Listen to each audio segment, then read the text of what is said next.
ನಮಸ್ಕಾರ ಸ್ನೇಹಿತರೆ, ನಮ್ಮ ಕನ್ನಡ ಲೈಫ್ ಸ್ಟೈಲ್ ಯೂಟ್ಯೂಬ್ ಚಾನೆಲ್ಗೆ ಸ್ವಾಗತ.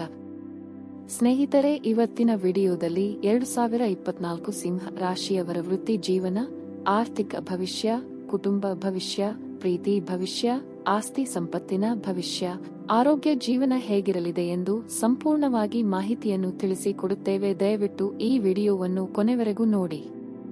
2024 ಸಿಂಹ ರಾಶಿಯ ವೃತ್ತಿ ಭವಿಷ್ಯ. ವೃತ್ತಿ ಜೀವನವು ಉತ್ತಮವಾಗಿ ಪ್ರಾರಂಭವಾಗುತ್ತದೆ. 7ನೇ ಮನೆಯಾದ 10ನೇ ಮನೆಯಿಂದ 10ನೇ ಮನೆಯಲ್ಲಿ ಪ್ರಬಲವಾಗಿರುವ ಶನಿಯು ವರ್ಷವಿಡೀ ನಿಮ್ಮ ವೃತ್ತಿ ಜೀವನದಲ್ಲಿ ಯಶಸ್ಸನ್ನು ನೀಡುತ್ತದೆ. ಇದು ನಿಮ್ಮ ಕೆಲಸದಲ್ಲಿ ನಿಮ್ಮ ಸ್ಥಾನವನ್ನು ಬಲಪಡಿಸುತ್ತದೆ ಮತ್ತು ನಿಮ್ಮ ಕಠಿಣ ಪರಿಶ್ರಮವು ಉತ್ತಮ ಫಲಿತಾಂಶಗಳನ್ನು ನೀಡುತ್ತದೆ. ವರ್ಷದ ಆರಂಭದಲ್ಲಿ ನಿಮ್ಮ 10ನೇ ಮನೆಯ ಮೇಲೆ ಬುಧ ಮತ್ತು ಶುಕ್ರನ ಪ್ರಭಾವವು ನಿಮ್ಮ ವೃತ್ತಿಯಲ್ಲಿ ಉತ್ತಮ ಸಾಧನೆ ಮಾಡಲು ಸ್ಪಷ್ಟ ಅವಕಾಶವನ್ನು ನೀಡುತ್ತದೆ.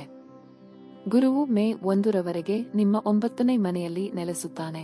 ಉದ್ಯೋಗ ಬದಲಾವಣೆಗಳು ಮತ್ತು ವರ್ಗಾವಣೆಗಳ ಸಾಧ್ಯತೆಯನ್ನು ತರುತ್ತದೆ. ನೀವು ಸರ್ಕಾರಿ ಸೇವೆಯಲ್ಲಿ ಉದ್ಯೋಗದಲ್ಲಿದ್ದರೆ ವರ್ಷದ ಮೊದಲ 2 ತಿಂಗಳುಗಳಲ್ಲಿ ವರ್ಗಾವಣೆಯ ಸಾಧ್ಯತೆಗಳಿವೆ. ಹೆಚ್ಚುವರಿಯಾಗಿ, ನೀವು ದೀರ್ಘಕಾಲದವರೆಗೆ ನಿಮ್ಮ ಪ್ರಸ್ತುತ ಉದ್ಯೋಗದಲ್ಲಿದ್ದರೆ ಮತ್ತು ಇನ್ನೊಂದು ಕೆಲಸವನ್ನು ಹುಡುಕುತ್ತಿದ್ದರೆ ಈ ಅವಧಿಯಲ್ಲಿ ವರ್ಷದ ಆರಂಭಿಕ ತ್ರೈಮಾಸಿಕದಲ್ಲಿ ನಿಮ್ಮ ಆಸೆ ಪೂರೈಸುತ್ತದೆ. ಸಿಂಹರಾಶಿ ಭವಿಷ್ಯ. 2024ರ ಪ್ರಕಾರ ಜೂನ್ 1ರಿಂದ ಜುಲೈ 12ರವರೆಗೆ ಮಂಗಳವು ನಿಮ್ಮ 9ನೇ ಮನೆಯನ್ನು ಆಕ್ರಮಿಸುತ್ತದೆ ಮತ್ತು ನಂತರ ನಿಮ್ಮ 10ನೇ ಮನೆಗೆ ಆಗಸ್ಟ್ 26ರವರೆಗೆ ಚಲಿಸುತ್ತದೆ. ಮಂಗಳನ ಈ ಸ್ಥಾನವು ಉದ್ಯೋಗ ಬದಲಾವಣೆಯ ನಂತರ ನಿಮಗೆ ಅನುಕೂಲಕರವಾದ ಉದ್ಯೋಗಾವಕಾಶವನ್ನು ನೀಡುವ ಸಾಮರ್ಥ್ಯವನ್ನು ಹೊಂದಿದೆ. ಜುಲೈ ತಿಂಗಳು ಕೆಲಸದ ಒತ್ತಡ ವಾತಾವರಣದಿಂದ ತುಂಬಿರುತ್ತದೆ. ಈ ಅವಧಿಯಲ್ಲಿ ನೀವು ಕೆಲಸಕ್ಕೆ ಸಂಬಂಧಿಸಿದ ಪ್ರಯಾಣವನ್ನು ಕೈಗೊಳ್ಳಲು ಅಥವಾ ಇನ್ನೊಂದು ನಗರ ಅಥವಾ ರಾಜ್ಯಕ್ಕೆ ಸ್ಥಳಾಂತರಿಸಲು ಅವಕಾಶವನ್ನು ಹೊಂದಿರಬಹುದು. ಜುಲೈ 31 ಮತ್ತು ಆಗಸ್ಟ್ 25ರ ನಡುವಿನ ಕಾಲಾವಧಿಯು ಸ್ವಲ್ಪಮಟ್ಟಿಗೆ ಸವಾಲಾಗಿರಬಹುದು. ಆದ್ದರಿಂದ ಈ ಹಂತದಲ್ಲಿ ಶ್ರದ್ಧೆಯಿಂದ ಉಳಿಯುವುದು ಮತ್ತು ಕಷ್ಟಪಟ್ಟು ಕೆಲಸ ಮಾಡುವುದು ಮುಖ್ಯವಾಗಿದೆ. ಆದಾಗ್ಯೂ, ಅಕ್ಟೋಬರ್ನಿಂದ ನವೆಂಬರ್ವರೆಗೆ ನಿಮ್ಮ ಕೆಲಸದಲ್ಲಿ ನೀವು ಉತ್ತಮ ಪರಿಸ್ಥಿತಿಗಳನ್ನು ನಿರೀಕ್ಷಿಸಬಹುದು. ಹೆಚ್ಚುವರಿಯಾಗಿ, ವರ್ಷದ ಕೊನೆಯ ತಿಂಗಳಲ್ಲಿ ಮತ್ತೊಂದು ಉದ್ಯೋಗ ಬದಲಾವಣೆಯ ಸಾಧ್ಯತೆಯಿದೆ. ಪರಿಣಾಮವಾಗಿ, ನಿಮ್ಮ ಪ್ರಸ್ತುತ ಕೆಲಸದಲ್ಲಿ ಅನುಕೂಲಕರ ಸ್ಥಾನವನ್ನು ಪಡೆಯುವ ಸಾಮರ್ಥ್ಯವನ್ನು ನೀವು ಹೊಂದಿದ್ದೀರಿ ಮತ್ತು ವರ್ಷವಿಡೀ ಹೊಸ ಉದ್ಯೋಗದಲ್ಲಿ ಯಶಸ್ಸನ್ನು ಸಾಧಿಸುತ್ತೀರಿ. ಸಿಂಹ ರಾಶಿಯ ಶಿಕ್ಷಣ ಭವಿಷ್ಯ. 2024 ಸಿಂಹ ರಾಶಿಯ ವಿದ್ಯಾರ್ಥಿಗಳು ವರ್ಷದ ಆರಂಭದಲ್ಲಿ ಕೆಲವು ಸವಾಲುಗಳನ್ನು ಎದುರಿಸಬಹುದು. ಆದಾಗ್ಯೂ, ಗ್ರಹಗಳ ಚಲನೆಯು ನೀವು ನಿಮ್ಮ ಅಧ್ಯಯನದ ಮೇಲೆ ಗಮನವನ್ನು ಉಳಿಸಿಕೊಳ್ಳುವಿರಿ ಮತ್ತು ಸಕ್ರಿಯವಾಗಿ ಪ್ರಯತ್ನಗಳನ್ನು ಮಾಡುತ್ತೀರಿ ಎಂದು ಸೂಚಿಸುತ್ತದೆ. 4ನೇ ಮನೆಯು ಬುಧ ಮತ್ತು ಶುಕ್ರನ ಉಪಸ್ಥಿತಿಯನ್ನು ಹೊಂದಿರುತ್ತದೆ, ಆದರೆ ಗುರುವು 9ನೇ ಮನೆಯಲ್ಲಿರುತ್ತಾನೆ. ಶಿಕ್ಷಣದಲ್ಲಿ ನಿಮ್ಮ ಆಸಕ್ತಿಯು ಸ್ವಾಭಾವಿಕವಾಗಿ ಬಲವಾಗಿರುತ್ತದೆ ಎಂದು ಖಚಿತಪಡಿಸುತ್ತದೆ. ವರ್ಷದ ಆರಂಭದಿಂದಲೇ ಧನಾತ್ಮಕ ಫಲಿತಾಂಶಗಳನ್ನು ನೀಡುತ್ತದೆ. ನಿಮ್ಮ ಅಧ್ಯಯನದಲ್ಲಿ ನಿಮ್ಮ ಸಮರ್ಪಣೆ ಗಮನಾರ್ಹವಾಗಿರುತ್ತದೆ. ಆದಾಗ್ಯೂ, ಸೂರ್ಯ ಮತ್ತು ಮಂಗಳವು 5ನೇ ಮನೆಯಲ್ಲಿ ಸ್ಥಾನ ಪಡೆದಿದೆ. 4ನೇ ಮನೆಯ ಮೇಲೆ ಶನಿಯ ಪ್ರಭಾವದ ಜೊತೆಗೆ ಸಾಂದರ್ಭಿಕ ಅಡೆತಡೆಗಳು ಮತ್ತು ಅಡಚಣೆಗಳು ಬರಬಹುದು. ಅದು ನಿಮ್ಮ ಏಕಾಗ್ರತೆಯ ಮೇಲೆ ಪರಿಣಾಮ ಬೀರಬಹುದು ಮತ್ತು ನಿಮ್ಮ ಶಿಕ್ಷಣದಲ್ಲಿ ಕೆಲವು ತೊಂದರೆಗಳನ್ನು ಉಂಟುಮಾಡಬಹುದು. ಅದೇನೇ ಇದ್ದರೂ, ಏಪ್ರಿಲ್ನಿಂದ ಪ್ರಾರಂಭಿಸಿ ಗ್ರಹಗಳ ಸಂಕ್ರಮಣಗಳು ನಿಮ್ಮ ಪರವಾಗಿ ಹೊಂದಾಣಿಕೆಯಾಗುವುದರಿಂದ ಸಂದರ್ಭಗಳು ಅನುಕೂಲಕರವಾಗುತ್ತವೆ. ಪರಿಣಾಮಕಾರಿಯಾಗಿ ಅಧ್ಯಯನ ಮಾಡಲು ನಿಮಗೆ ಅನುವು ಮಾಡಿಕೊಡುತ್ತದೆ.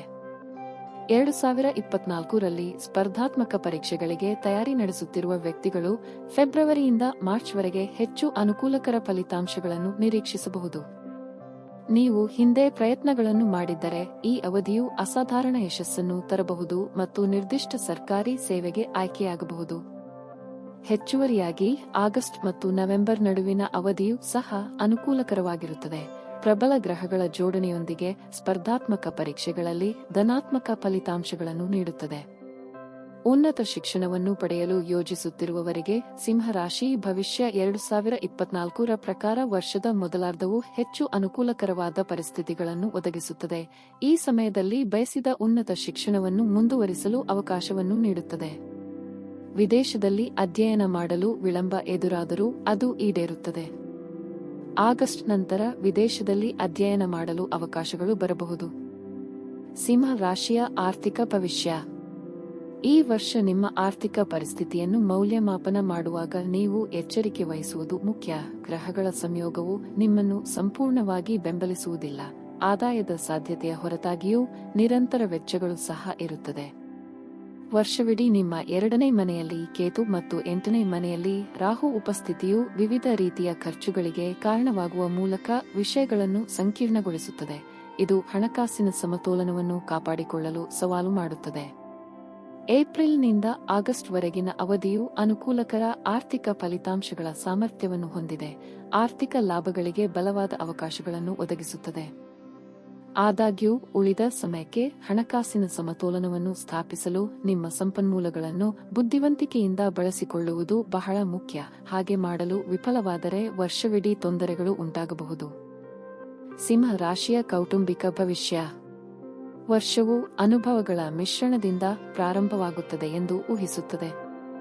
ನಿಮ್ಮ 2ನೇ ಮನೆಯಲ್ಲಿ ಕೇತುವಿನ ಉಪಸ್ಥಿತಿಯು ಕೌಟುಂಬಿಕ ಸಮಸ್ಯೆಗಳನ್ನು ಉಂಟುಮಾಡಬಹುದು ಮತ್ತು ಸಂಬಂಧದ ಸಾಮರಸ್ಯವನ್ನು ಅಡ್ಡಿಪಡಿಸಬಹುದು. ಇದಕ್ಕೆ ವಿರುದ್ಧವಾಗಿ ನಿಮ್ಮ 4ನೇ ಮನೆಯಲ್ಲಿ ಶುಕ್ರ ಮತ್ತು ಬುಧ ನಿಮ್ಮ ಕುಟುಂಬ ಜೀವನದ ಸಂತೋಷ ಮತ್ತು ಸೌಕರ್ಯಗಳನ್ನು ವರ್ಧಿಸುತ್ತದೆ. ನಿಮ್ಮ ಕುಟುಂಬವು ನಿಮ್ಮನ್ನು ಬೆಂಬಲಿಸುತ್ತದೆ ಮತ್ತು ನಿಮ್ಮ ಮನೆ ಶಾಂತಿ ಮತ್ತು ಸಂತೋಷದಿಂದ ತುಂಬಿರುತ್ತದೆ.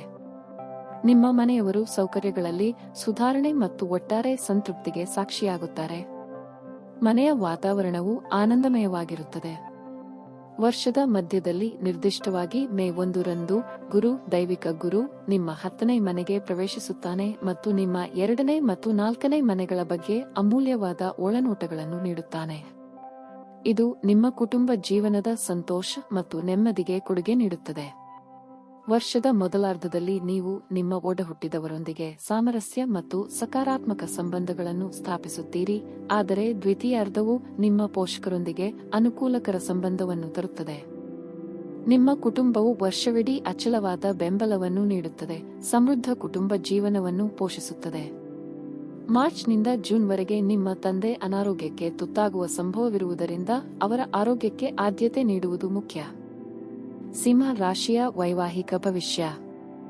ವಿವಾಹಿತ ವ್ಯಕ್ತಿಗಳು ವರ್ಷವಿಡೀ ತಮ್ಮ 7ನೇ ಮನೆಯಲ್ಲಿ ಉಳಿದಿರುವ ಶನಿಯ ಪ್ರಭಾವವನ್ನು ಅನುಭವಿಸುತ್ತಾರೆ. ಅವರ ಜೀವನ ಸಂಗಾತಿ ದೃಢವಾದ ಅಭಿಪ್ರಾಯಗಳನ್ನು ಹೊಂದಿರುತ್ತಾರೆ ಮತ್ತು ಅವರ ನಿರ್ಧಾರಗಳನ್ನು ಸಾಧಿಸಲು ಬಲವಾದ ಪ್ರಯತ್ನಗಳನ್ನು ಮಾಡುತ್ತಾರೆ ಎಂದು ಸೂಚಿಸುತ್ತದೆ. ಆದಾಗ್ಯೂ 8ನೇ ಮನೆಯಲ್ಲಿ ರಾಹುವಿನ ಉಪಸ್ಥಿತಿಯು ಬೀಗರ ಕಡೆಯಿಂದ ಸ್ವಲ್ಪ ಬೆಂಬಲವನ್ನು ನೀಡುತ್ತದೆ. ನಿರ್ದಿಷ್ಟವಾಗಿ ವ್ಯಕ್ತಿಗಳು ಫೆಬ್ರವರಿ ಮತ್ತು ಜೂನ್ ನಡುವೆ ಎಚ್ಚರಿಕೆ ವಹಿಸುವಂತೆ ಎಚ್ಚರಿಸುತ್ತದೆ. ಈ ಅವಧಿಯಲ್ಲಿ ಶನಿ ಮತ್ತು ರಾಹು ಈಗಾಗಲೇ ಸ್ಥಾನದಲ್ಲಿರುವ 7ನೇ ಮತ್ತು 8ನೇ ಮನೆಗಳ ಮೂಲಕ ಮಂಗಳವು ಸಾಗುತ್ತದೆ. ಪರಿಣಾಮವಾಗಿ ಇದು ಜೀವನ ಸಂಗಾತಿಯ ಆರೋಗ್ಯ ಸಮಸ್ಯೆಗಳಿಗೆ ಕಾರಣವಾಗಬಹುದು. ಹೆಚ್ಚುವರಿಯಾಗಿ, ಸಂಗಾತಿಗಳ ನಡುವಿನ ಉದ್ವಿಗ್ನತೆಯು ಉಲ್ಬಣಗೊಳ್ಳಬಹುದು ಮತ್ತು ಅತ್ತೆಯೊಂದಿಗಿನ ಸಂಬಂಧಗಳು ಸಹ ಹದಗೆಡಬಹುದು. ಜುಲೈನಿಂದ ಪ್ರಾರಂಭವಾಗುವ ನಿಮ್ಮ ಸಂಬಂಧಗಳಲ್ಲಿ ಪ್ರೀತಿ ಅರಳುತ್ತದೆ ಮತ್ತು ನೀವು ಮತ್ತು ನಿಮ್ಮ ಸಂಗಾತಿ ಕ್ರಮೇಣ ಪರಸ್ಪರ ಬಗ್ಗೆ ವಾತ್ಸಲ್ಯವನ್ನು ಅನುಭವಿಸುವಿರಿ. ಆಗಸ್ಟ್ ಮತ್ತು ನವೆಂಬರ್ ನಡುವಿನ ಅವಧಿಯು ನಿಮಗೆ ಉತ್ತಮ ಪ್ರಯೋಜನವನ್ನು ನೀಡುತ್ತದೆ. ಈ ಸಮಯದಲ್ಲಿ ನಿಮ್ಮ ವೈವಾಹಿಕ ಜೀವನವು ಸಂತೋಷದಿಂದ ತುಂಬಿರುತ್ತದೆ. ನೀವು ಅವಿವಾಹಿತರಾಗಿದ್ದರೆ, ವರ್ಷದ ಮೊದಲ ಮತ್ತು 2ನೇ ತ್ರೈಮಾಸಿಕದಲ್ಲಿ ನಿಮ್ಮ ಕುಟುಂಬದಲ್ಲಿ ಮದುವೆಯ ಬಗ್ಗೆ ಚರ್ಚೆಗಳು ನಡೆಯುತ್ತವೆ ಮತ್ತು ನಿಮ್ಮ ಪ್ರಸ್ತಾಪವು ಸ್ವೀಕಾರವನ್ನು ಪಡೆಯುವ ಅವಕಾಶವಿದೆ. ಸಿಂಹ ರಾಶಿಯ ವ್ಯಾಪಾರ ಭವಿಷ್ಯ. ನಿಮ್ಮ ವ್ಯಾಪಾರವು 2024ರಲ್ಲಿ ಹೆಚ್ಚು ಅನುಕೂಲಕರವಾದ ವರ್ಷವನ್ನು ನಿರೀಕ್ಷಿಸಬಹುದು.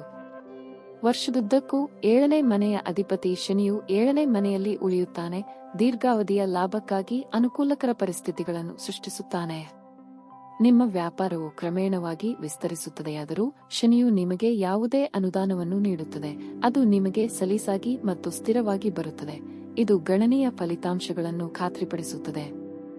ನಿಮ್ಮ ವ್ಯಾಪಾರವು ಮುಂದುವರಿಯುತ್ತದೆ ಮತ್ತು ಬೆಳೆಯುತ್ತದೆ. ಆದರೆ 8ನೇ ಮನೆಯಲ್ಲಿ ರಾಹು ಇರುವುದರಿಂದ ಎಚ್ಚರಿಕೆ ವಹಿಸಬೇಕು. ಮಂಗಳ ಮತ್ತು ಸೂರ್ಯ ನಿಮ್ಮ 6ನೇ ಮತ್ತು 7ನೇ ಮನೆಗಳ ಮೂಲಕ ಹಾದು ಹೋಗುವುದರಿಂದ ವರ್ಷದ ಆರಂಭಿಕ ಅರ್ಧವು ತುಲನಾತ್ಮಕವಾಗಿ ದುರ್ಬಲವಾಗಿರುತ್ತದೆ. ಈ ಅವಧಿಯಲ್ಲಿ ನಿಮ್ಮ ವೃತ್ತಿಪರ ಪಾಲುದಾರಿಕೆಗಳು ಸವಾಲುಗಳನ್ನು ಎದುರಿಸಬಹುದು. ಆದರೂ ನೀವು ಈ ಅಡೆತಡೆಗಳನ್ನು ಯಶಸ್ವಿಯಾಗಿ ಜಯಿಸಿದರೆ ನಿಮ್ಮ ವ್ಯಾಪಾರವು ವರ್ಷಾಂತ್ಯದವರೆಗೆ ಅಭಿವೃದ್ಧಿ ಹೊಂದುತ್ತದೆ. ವಿಶೇಷವಾಗಿ ಜುಲೈ ಮತ್ತು ಅಕ್ಟೋಬರ್ ನಡುವೆ ನಿಮ್ಮ ವ್ಯಾಪಾರದಲ್ಲಿ ಗಮನಾರ್ಹ ಪ್ರಗತಿಯನ್ನು ಮತ್ತು ಅದರ ಬೆಳವಣಿಗೆಗೆ ಕೊಡುಗೆ ನೀಡುವ ಗಮನಾರ್ಹ ಬದಲಾವಣೆಗಳನ್ನು ನೀವು ವೀಕ್ಷಿಸುತ್ತೀರಿ. ಸಿಂಹ ರಾಶಿ ಸಂಪತ್ತು ಭವಿಷ್ಯ. ಆರ್ಥಿಕವಾಗಿ ಪ್ರಕ್ಷುಬ್ಧ ವರ್ಷವನ್ನು ಮುನ್ಸೂಚಿಸುತ್ತದೆ. ರಾಹು ವರ್ಷವಿಡೀ ನಿಮ್ಮ 8ನೇ ಮನೆಯಲ್ಲಿ ಆಕ್ರಮಿಸುತ್ತಾನೆ, ಇದು ವೆಚ್ಚಗಳ ಹೆಚ್ಚಳಕ್ಕೆ ಕಾರಣವಾಗುತ್ತದೆ. ನೀವು ಅನಿವಾರ್ಯವಾಗಿ ಹಣವನ್ನು ಖರ್ಚು ಮಾಡಬೇಕಾಗುತ್ತದೆ. ಮೇ 1ರವರೆಗೆ ದೈವಿಕ ಗ್ರಹವಾದ ಗುರು 9ನೇ ಮನೆಯಲ್ಲಿ ನೆಲೆಸುತ್ತಾನೆ, ಉತ್ತಮ ನಿರ್ಧಾರಗಳನ್ನು ತೆಗೆದುಕೊಳ್ಳುವಲ್ಲಿ ನಿಮಗೆ ಮಾರ್ಗದರ್ಶನ ನೀಡುತ್ತಾನೆ, ಆದರೆ ಇದು ಶನಿಯ ನೋಟದಿಂದ ಪ್ರಭಾವಿತವಾಗಿರುತ್ತದೆ. ಪರಿಣಾಮವಾಗಿ ವರ್ಷದ ಮೊದಲಾರ್ಧವು ತೀರ್ಥಯಾತ್ರೆಗಳು ಮತ್ತು ದೀರ್ಘ ಪ್ರಯಾಣಗಳನ್ನು ಒಳಗೊಂಡಿರುತ್ತದೆ. ಈ ಪ್ರಯಾಣಗಳು ನಿಮ್ಮ ವ್ಯಾಪಾರಕ್ಕೆ ಪ್ರಯೋಜನವನ್ನು ನೀಡಬಹುದು ಮತ್ತು ಲಾಭದಾಯಕ ಒಪ್ಪಂದಗಳಿಗೆ ಕಾರಣವಾಗಬಹುದು. ಅವುಗಳು ಗಮನಾರ್ಹವಾದ ವೆಚ್ಚಗಳೊಂದಿಗೆ ಬರಬಹುದು. ಎಚ್ಚರಿಕೆಯಿಂದಿರಿ. ಈ ಅಂಶವನ್ನು ಗಮನದಲ್ಲಿಟ್ಟುಕೊಳ್ಳುವುದು ಬಹಳ ಮುಖ್ಯ. ವರ್ಷದ ಮೊದಲಾರ್ಧದಲ್ಲಿ ಹೆಚ್ಚಿನ ಜಾಗರೂಕತೆಯ ಅಗತ್ಯವಿರುತ್ತದೆ. ವಿಶೇಷವಾಗಿ ಮಾರ್ಚ್ ಮತ್ತು ಜೂನ್ ನಡುವಿನ ಯಾವುದೇ ಹೂಡಿಕೆಗಳನ್ನು ತಪ್ಪಿಸಬೇಕು, ಯಾಕೆಂದರೆ ಅದು ನಷ್ಟಕ್ಕೆ ಕಾರಣವಾಗಬಹುದು ಮತ್ತು ಸಂಕಷ್ಟವನ್ನು ತರಬಹುದು. ಆದಾಗ್ಯೂ ನೀವು ಎಚ್ಚರಿಕೆಯಿಂದ ಮುಂದುವರಿದರೆ ವರ್ಷದ ಉತ್ತರಾರ್ಧವು ಹೆಚ್ಚು ಅನುಕೂಲಕರವಾಗಿ ಕಂಡುಬರುತ್ತದೆ. ಸಂಪತ್ತನ್ನು ಸಂಗ್ರಹಿಸಲು ಮತ್ತು ನಿಮ್ಮ ಆರ್ಥಿಕ ಪರಿಸ್ಥಿತಿಯನ್ನು ಸುಧಾರಿಸಲು ಅವಕಾಶಗಳನ್ನು ಒದಗಿಸುತ್ತದೆ. ಈಗಾಗಲೇ ಕೆಲಸವನ್ನು ಹೊಂದಿರುವ ಜನರು ತಮ್ಮ ವೃತ್ತಿಜೀವನದಲ್ಲಿ ಧನಾತ್ಮಕ ಬದಲಾವಣೆಗಳನ್ನು ವೀಕ್ಷಿಸಬಹುದು. ಇದರಿಂದಾಗಿ ಉತ್ತಮ ಸಂಬಳ ಮತ್ತು ಆರ್ಥಿಕ ಲಾಭಗಳು ಕಂಡುಬರುತ್ತವೆ. ಸಿಂಹ ರಾಶಿಯ ಆರೋಗ್ಯ ಭವಿಷ್ಯ. ವರ್ಷದ ಆರಂಭಿಕ ಹಂತವು ನಿಮ್ಮ ಆರೋಗ್ಯದಲ್ಲಿ ಕ್ಷೀಣತೆಗೆ ಸಾಕ್ಷಿಯಾಗಬಹುದು. 5ನೇ ಮನೆಯಲ್ಲಿ ಸೂರ್ಯ, 7ನೇ ಮನೆಯಲ್ಲಿ ಶನಿ ಮತ್ತು 8ನೇ ಮನೆಯಲ್ಲಿ ರಾಹು ಇರುವುದರಿಂದ ಆರೋಗ್ಯಕ್ಕೆ ಸಂಬಂಧಿಸಿದ ವಿಷಯಗಳ ಬಗ್ಗೆ ಎಚ್ಚರಿಕೆ ವಹಿಸುವುದು ಮುಖ್ಯ. ಈ ವರ್ಷ ದೈಹಿಕ ಕಾಯಿಲೆಗಳು ಬರಬಹುದು. ರಾಹುವಿನ ಪ್ರಭಾವವು ತಾತ್ಕಾಲಿಕ ಆರೋಗ್ಯ ಸಮಸ್ಯೆಗಳ ಹಠಾತ್ ಹೊರಹೊಮ್ಮುವಿಕೆಗೆ ಕಾರಣವಾಗಬಹುದು. ಇದು ಸೀಮಿತ ಅವಧಿಗೆ ಅಸ್ವಸ್ಥತೆಯನ್ನು ಉಂಟುಮಾಡುತ್ತದೆ. ವರ್ಷದ ಮೊದಲಾರ್ಧವು ಆರೋಗ್ಯದ ದೃಷ್ಟಿಯಿಂದ ತುಲನಾತ್ಮಕವಾಗಿ ದುರ್ಬಲವಾಗಿರುತ್ತದೆ ಮತ್ತು ಈ ಅವಧಿಯಲ್ಲಿ ನೀವು ರಕ್ತ ಸಂಬಂಧಿತ ಸಮಸ್ಯೆಗಳನ್ನು ಎದುರಿಸಬಹುದು. ಹೆಚ್ಚುವರಿಯಾಗಿ ಹೊಟ್ಟೆಯ ಕಾಯಿಲೆಗಳು, ಜ್ವರ ಮತ್ತು ತಲೆನೋವುಗಳಂತಹ ಸಮಸ್ಯೆಗಳ ಬಗ್ಗೆ ಜಾಗರೂಕರಾಗಿರಲು ಸಲಹೆ ನೀಡಲಾಗುತ್ತದೆ. ಈ ವರ್ಷ ನಿಮ್ಮ ದಿನಚರಿಯಲ್ಲಿ ಗಣನೀಯ ಬದಲಾವಣೆಗಳನ್ನು ಮಾಡಲು ಸಲಹೆ ನೀಡಲಾಗುತ್ತದೆ. ಶಿಸ್ತುಬದ್ಧ ಜೀವನವನ್ನು ನಡೆಸುವುದು ವಿವಿಧ ದೈಹಿಕ ಕಾಯಿಲೆಗಳಿಗೆ ಬಲಿಯಾಗುವುದನ್ನು ತಪ್ಪಿಸಲು ಸಹಾಯ ಮಾಡುತ್ತದೆ. ರಾಹು ಮತ್ತು ಕೇತುಗಳ ಸ್ಥಾನಗಳು ನಿಮ್ಮ ಆಹಾರ ಮತ್ತು ಪೋಷಣೆಗೆ ವಿಶೇಷ ಗಮನವನ್ನು ನೀಡುವ ಮೂಲಕ ನೀವು ಅನೇಕ ಸಮಸ್ಯೆಗಳನ್ನು ಪರಿಣಾಮಕಾರಿಯಾಗಿ ತಪ್ಪಿಸಬಹುದು ಎಂದು ಸೂಚಿಸುತ್ತದೆ. 2024ರಲ್ಲಿ ಸಿಂಹ ರಾಶಿಯವರಿಗೆ ಅದೃಷ್ಟ ಸಂಖ್ಯೆ. ಸಿಂಹ ಶಕ್ತಿಯುತವಾದ ಸೂರ್ಯನು ನಿಮ್ಮ ರಾಶಿಚಕ್ರದ ಚಿಹ್ನೆಯನ್ನು ಆಳುವ ಗ್ರಹವಾಗಿದೆ ಮತ್ತು ನೀವು 1 ಮತ್ತು 9 ಅದೃಷ್ಟದ ಸಂಖ್ಯೆಗಳನ್ನು ಹೊಂದಿದ್ದೀರಿ. ಸಿಂಹ ರಾಶಿ ಭವಿಷ್ಯ 2024ರ ಪ್ರಕಾರ ವರ್ಷದ ಒಟ್ಟು ಸ್ಕೋರ್ 8 ಆಗಿರುತ್ತದೆ. ಇದು ಸಿಂಹ ರಾಶಿಯ ವ್ಯಕ್ತಿಗಳಿಗೆ ಮಧ್ಯಮ ವರ್ಷವಾಗಿರುತ್ತದೆ. ಸವಾಲುಗಳನ್ನು ಜಯಿಸಲು ನಿಮ್ಮ ವೈಯಕ್ತಿಕ ಪ್ರಯತ್ನಗಳು ಬೇಕಾಗುತ್ತವೆ. ನಿಮ್ಮ ಆರ್ಥಿಕ ಮತ್ತು ದೈಹಿಕ ಯೋಗಕ್ಷೇಮದ ಮೇಲೆ ಗಮನ ಕೇಂದ್ರೀಕರಿಸಿ. ಇತರ ಕ್ಷೇತ್ರಗಳಲ್ಲಿ ತುಲನಾತ್ಮಕವಾಗಿ ಉತ್ತಮ ಫಲಿತಾಂಶಗಳನ್ನು ನೀವು ನಿರೀಕ್ಷಿಸಬಹುದು. ನಿಮ್ಮ ಸ್ವಾಭಿಮಾನವನ್ನು ಕಾಪಾಡಿಕೊಳ್ಳಿ ಮತ್ತು ಇತರರೊಂದಿಗೆ ಅನಗತ್ಯ ಘರ್ಷಣೆಗಳಿಂದ ದೂರವಿರಿ. ಜ್ಯೋತಿಷ್ಯ ಪರಿಹಾರಗಳು.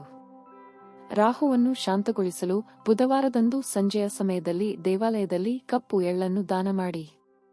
ಸ್ನೇಹಿತರೆ, ಈ ವಿಡಿಯೋ ನಿಮಗೆ ಇಷ್ಟವಾದರೆ ಲೈಕ್ ಮತ್ತು ಶೇರ್ ಮಾಡಿ.